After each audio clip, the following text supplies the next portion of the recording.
Hello friends, Dave 11 में आपका स्वागत है।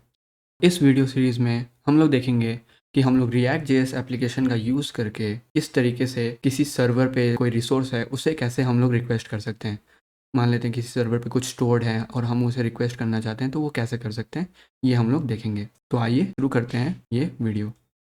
यहाँ पे हमारे एक सिनेरियो है। मान लेते हैं हमारे पास ऐसा एक यूज़ केस आया है जिसमें हमारे सर्वर पे कुछ क्यूट डॉग फोटोज़ स्टोर्ड हैं और हम लोग का जो रिएक्ट वेब एप्लीकेशन है इससे हम लोग चाहते हैं कि हम लोग रिक्वेस्ट भेजें सर्वर को और फिर सर्वर हमें क्यूट डॉग फोटोज़ हैं उन्हें रिटर्न कर दे एज अ रिस्पॉन्स। ओके, और फिर हम अपने एप्लीकेशन में उसको डिस्प्ले करना चाहते हैं या whatever you want to do with it. Okay, but ये एक बेसिक सा एग्जाम्पल है जिसका यूज़ करके हम लोग ये समझेंगे कि किस तरीके से हम लोग सर्वर से कॉन्टैक्ट कर सकते हैं यूजिंग रिएक्ट ना। अब आप लोग ने जैसा ध्यान दिया होगा रिएक्ट के लाइब्रेरी के अंदर कुछ ऐसा इनबिल्ट फंक्शन या इनबिल्ट एपीआई या इनबिल्ट मेथड नहीं है जिसका यूज़ करके हम लोग सर्वर को कॉल कर सकें।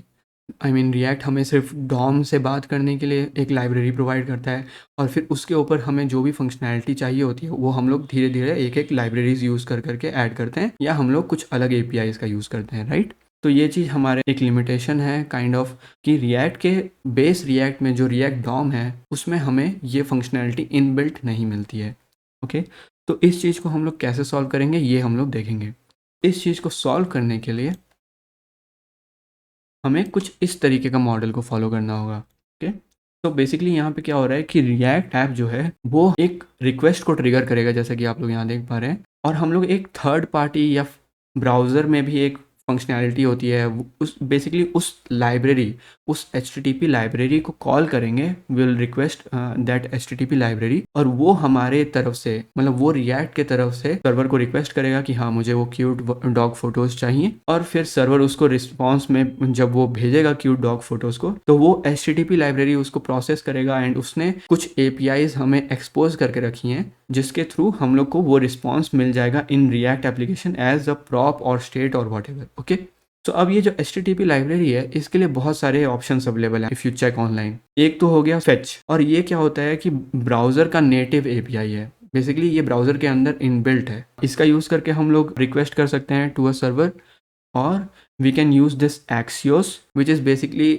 एक प्रॉमिस्ड बेस्ड HTTP क्लाइंट होता है जो कि ब्राउजर एंड नोड जेएस पे सेम एपीआईज लिखने में मतलब सेम तरीके कोड लिखेंगे एंड इट वर्क्स। इंटरनली वो डिफरेंट तरीके से हैंडल कर रहा है चीज़ों को बट ऊपर से एज अ प्रोग्रामर हम लोग को वो एक सेम सेट ऑफ एपीआईज दे देता है एंड उसका यूज़ करके हम लोग चाहे ब्राउजर में या फिर हम लोग सर्वर पे हो हम लोग दोनों तरफ से रिक्वेस्ट कर सकते हैं।